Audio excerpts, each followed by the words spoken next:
Hablamos ahora de nuevas perspectivas en el terreno de la argumentación, una disciplina a la que nuestros invitados han dedicado varios libros de los que hablaremos en los próximos minutos. David Teira es profesor de filosofía en la UNED, donde dirige el Departamento de Lógica, Historia y Filosofía de la Ciencia. Él es el encargado de presentárnoslos y hablar con ellos, o en este caso, podríamos decir, de argumentar con ellos. Saludos a nuestros oyentes en un nuevo programa organizado por el Departamento de Lógica, Historia y Filosofía de la Ciencia, hoy sobre teoría de la argumentación, algo que puede que muchos de nuestros oyentes desconozcan, pero que ha dado ocasión a 3 libros muy recientes que, por lo que me cuentan sus autores, están vendiendo muy bien a este y al otro lado del Atlántico. Tenemos hoy con nosotros a Paula Olmos, a mi compañera Paula Olmos, investigadora del Departamento de Lógica, Historia y Filosofía de la Ciencia, y coeditora del Compendio de Lógica, Argumentación y Retórica. Paula... Hola, buenos días, David. Buenos días, Paula. Se ha especializado en el estudio de la historia de la lógica y la argumentación. Se ha dedicado al humanismo renacentista español, reivindicando la figura de Pedro Simón Abril. Ha hecho también trabajos sobre la retórica en la antigüedad tardía y, en general, sobre teoría de la argumentación, publicando en un buen número de revistas internacionales. Así que, Paula, estamos muy satisfechos de tenerte hoy aquí. Muchísimas gracias por la invitación, David. Huberto Marrot, aunque siempre, como pasa con su libro, su nombre se puede pronunciar de distintas maneras. Él es profesor de nuestra vecina Universidad Autónoma de Madrid, del Departamento de Lógica allí, y él mismo ha sido, en el siglo pasado, un prolífico profesor de lógica y autor de distintos manuales de introducción a la materia, a la teoría de modelos, a la teoría de los sistemas deductivos. Pero en este nuevo siglo XXI, Huberto se ha dedicado principalmente a la teoría de la argumentación, publicando 2 libros. Uno de ellos de título latino, Methodus Argumentandi, y otro más reciente de este año pasado en cátedra, titulado Es lógica, análisis y evaluación de argumentos. Pero es lógica, tiene una arroba al final. Así es. Bueno. Buenos días y gracias por la presentación, que me hace parecer al mismo tiempo muy mayor pero rejuvenecido. A mí me gusta rejuvenecer a mis autores, aunque no voy a poder rejuvenecer tanto al siguiente, porque de Luis Vega tengo que comenzar diciendo que es catedrático emérito de Lógica y Filosofía de la Ciencia en la UNED.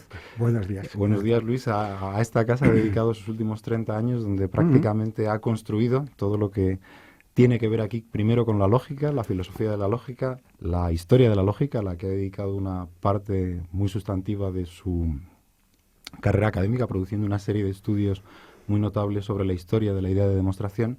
Y más recientemente, al igual que le ha sucedido a Huberto, se ha volcado sobre la teoría de la argumentación, publicando también distintos libros con distintos grados de profundidad e introducción. Él es coeditor también del Compendio de Lógica que mencionaba anteriormente. Publicó una breve introducción hace unos años, si de argumentar se trata, en la editorial Montesinos. Y acaba de publicar también, ahora de nuevo con Trota, un nuevo libro, La fauna de las falacias, del que también hablaremos aquí. Gracias por eso. Bienvenido, Luis. La pregunta entonces que tengo que comenzar haciéndoos a los 3 para que nuestros oyentes sepan de qué estamos hablando es ¿qué es la teoría de la argumentación? Si nos lo podéis explicar brevemente para informarnos. Así que, Luis, ¿qué sería en tu opinión? Bueno, yo creo que realmente lo de teoría es una manera de llamar a un campo de estudios sobre las prácticas de argumentar, ¿no? Es decir, son estudios que adoptan o proponen diversas perspectivas sobre la argumentación. Por ejemplo, una perspectiva pragmática de la actividad de argumentar como una forma determinada de conversar, una perspectiva lógica atenta a la identificación y corrección de argumentos, una perspectiva dialéctica que regula la interacción discursiva, es decir, el buen curso de un debate o de una discusión, una perspectiva retórica interesada en los modos de inducir a alguien a creer o a hacer algo, cómo hacer que otro haga cosas con palabras, y una perspectiva socioinstitucional que considera el discurso práctico colectivo dentro de una comunidad o entre grupos. En realidad, entonces, ¿qué es?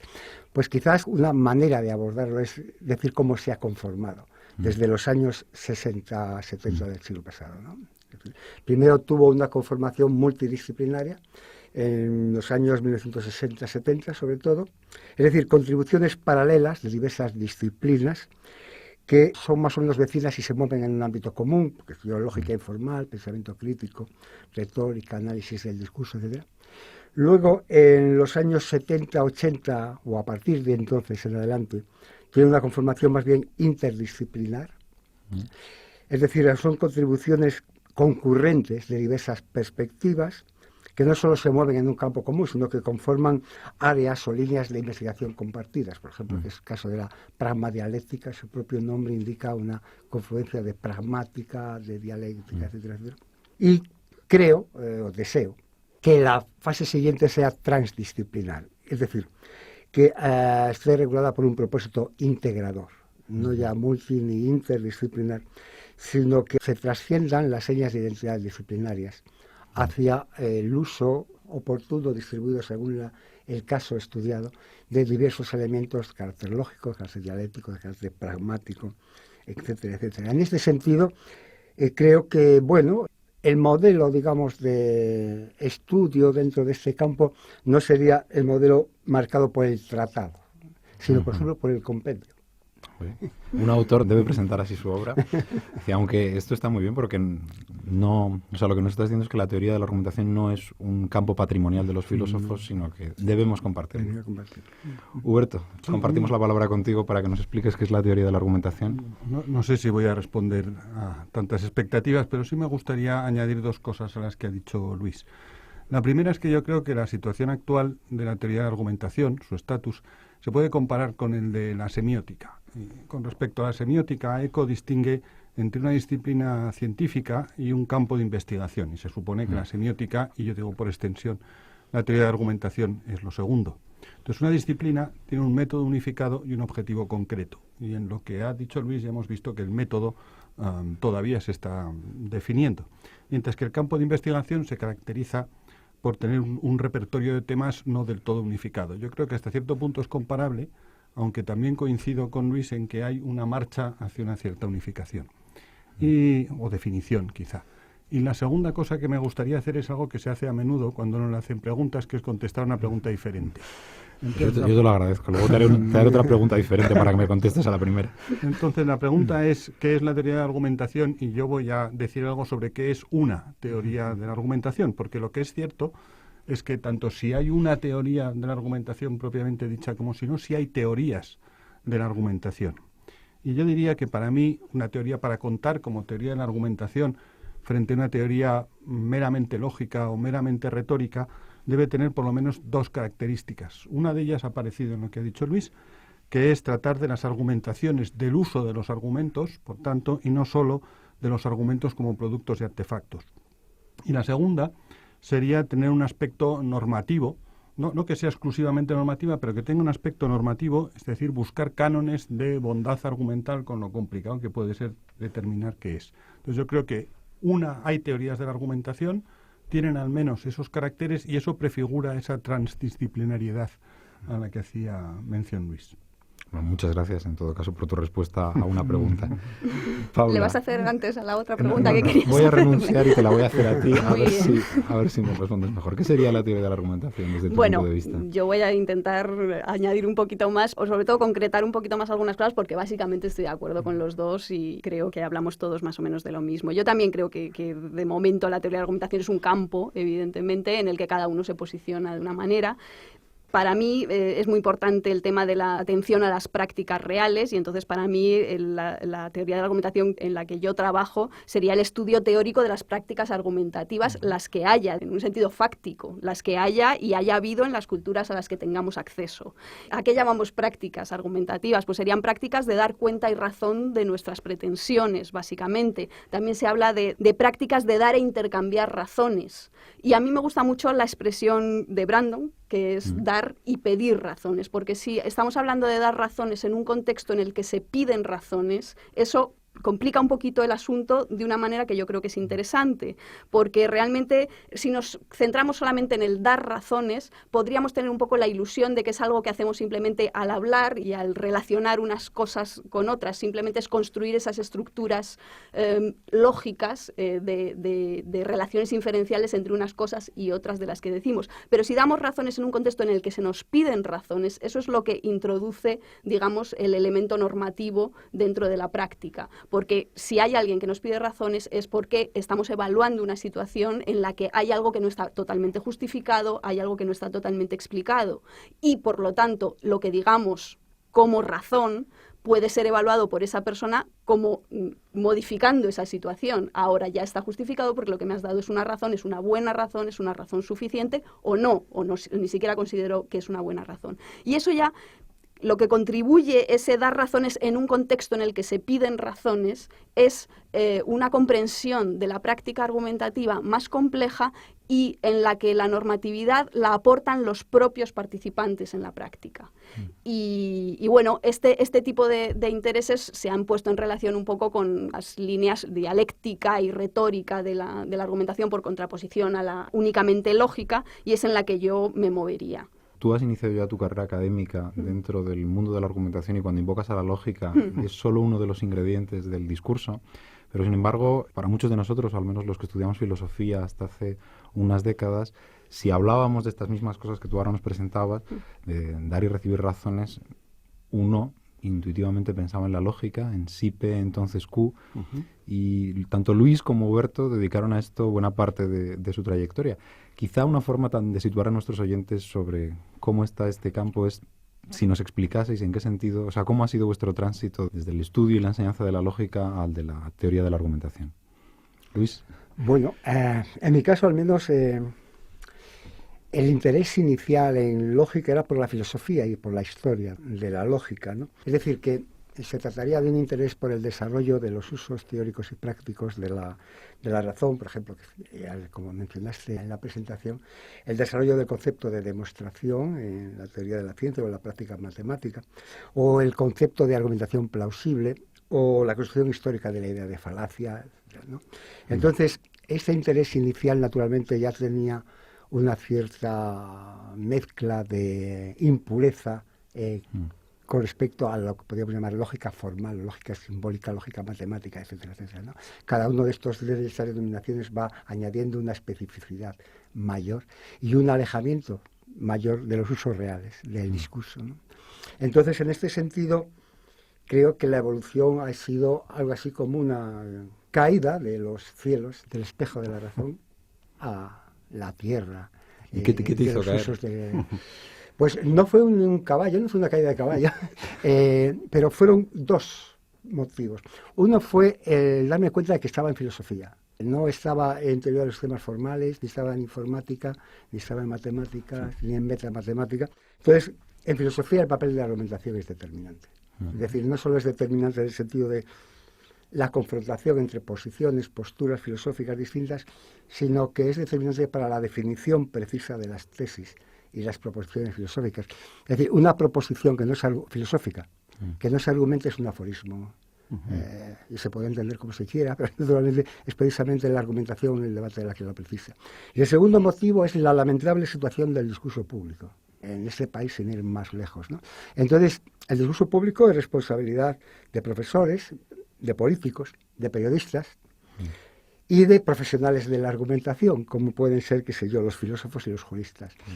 Y en la medida en que, bueno, me sentía concernido por esa profesionalidad, tenía que ocuparme de la argumentación y del discurso público, y no, digamos, de los sistemas formales. Esa ha sido responsabilidad institucional, en cualquier caso, ante el público y ante tus estudiantes.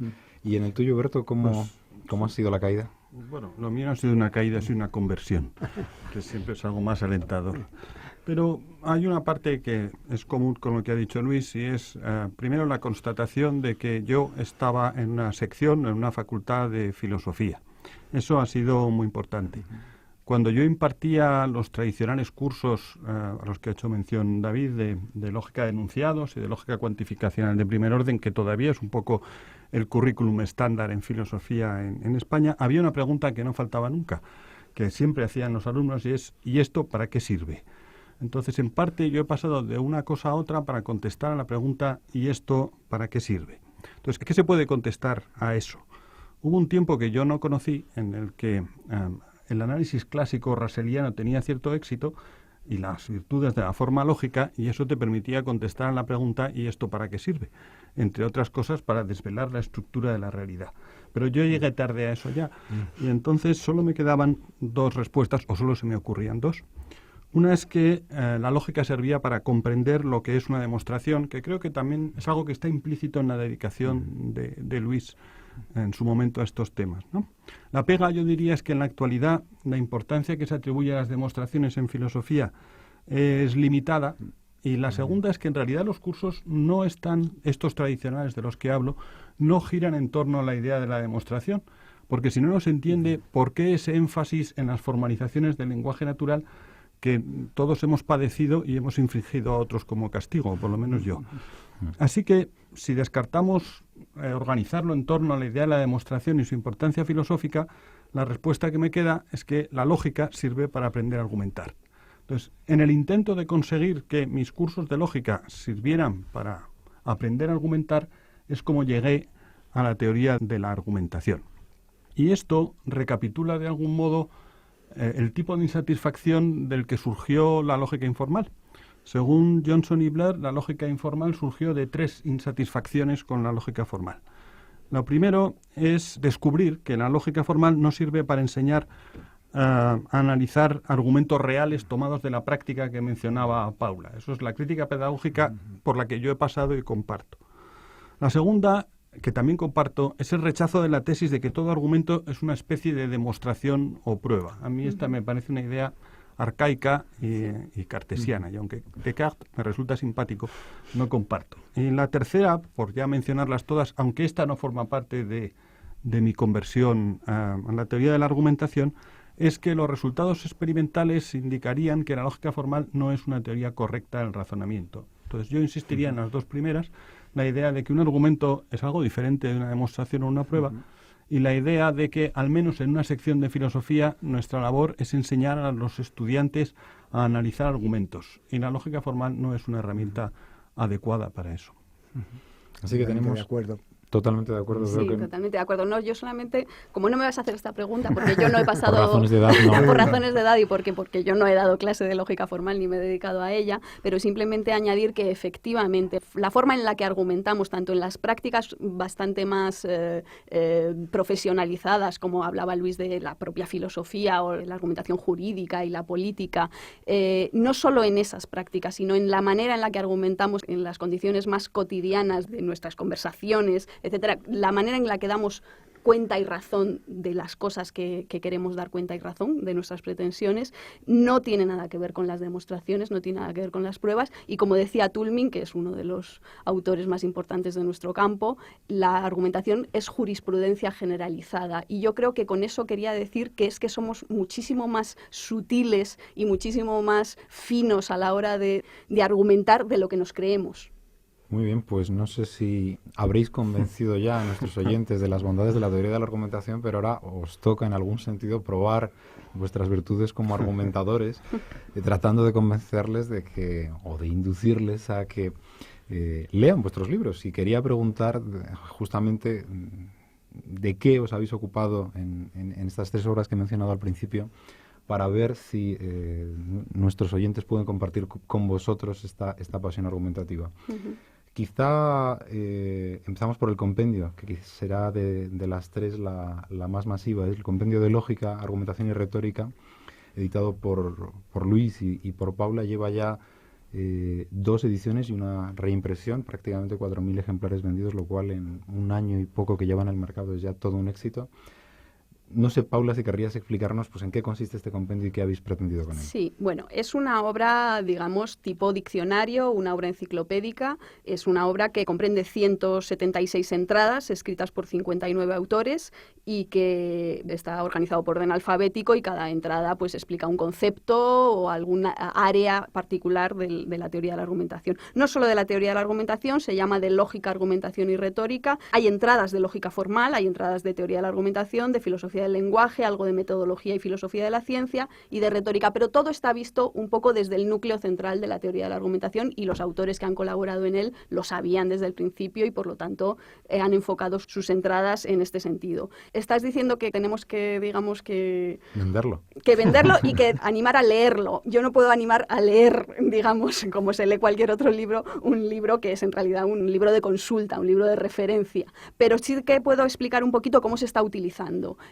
Nosotros tenemos el testimonio, no solo a este lado del Atlántico, sino al otro, de cómo lo están utilizando muchísimos de nuestros compañeros de filosofía, de comunicación, etcétera, como instrumento pues para preparar sus clases, para dar a los alumnos una introducción a este tipo de conceptos que además lleva aparejada una bibliografía básica de cada uno de ellos, porque al final hay una bibliografía completa al final, porque hemos unificado la bibliografía de todas las entradas, pero cada entrada tiene sus llamadas bibliográficas y por lo tanto cuando quieres hacer simplemente un trabajo sobre cualquiera de estos conceptos o cualquiera de estas áreas, empezar por el artículo del compendio y manejar la bibliografía básica que pide, pues es fundamental. Y esto me lo han dicho profesores y me lo han dicho alumnos que lo están utilizando en ese sentido. Y bueno, a mí me parece que ha sido una experiencia muy interesante, digamos, juntar a toda esta gente para escribir entre todos este compendio, porque ha hecho que gente que no trabaja directamente en teoría de la argumentación, pero sí en campos afines, se acerque a la teoría de la argumentación y también que los que estamos en teoría de la argumentación veamos cuáles son los puntos de conexión con esas otras áreas muy cercanas. Perfecto. Entonces este sería quizá el primer paso para un lector, acudir a la entrada correspondiente del compendio, pero esta es una obra voluminosa, ¿son cuántas páginas? 700, 800, a ver. Una alternativa 700. Algo más breve e introductoria y que también se está vendiendo bien, puesto que prácticamente está agotada su primera edición, es el libro de Huberto, Es lógica, análisis y evaluación de argumentos. ¿Y cuál es su contenido? ¿Qué es lo que propones aquí al lector? Bueno, el título tiene la virtud de ser impronunciable, como señaló David al principio. Pero lo que trata es de reflejar las dos cuestiones fundamentales de las que trata el libro. El libro se llama Es lógic y la última letra es una A con arroba, de manera que se puede interpretar bien como es lógica o bien como la pregunta es lógico. Y trata precisamente de esas dos cosas. La primera pregunta sería, ¿esto de lo que trata este libro es lógica? Y la segunda pregunta sería, ¿esto, que en este caso el referente sería un argumento o una argumentación, es lógico? Y en ese sentido remite a la evaluación de argumentos y argumentaciones. Entonces trato de posicionarme en las dos cuestiones que están conectadas.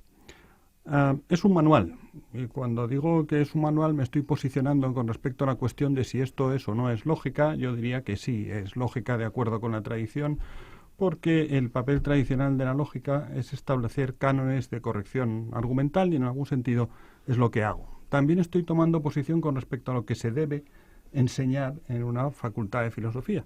Creo que es este tipo de cosas.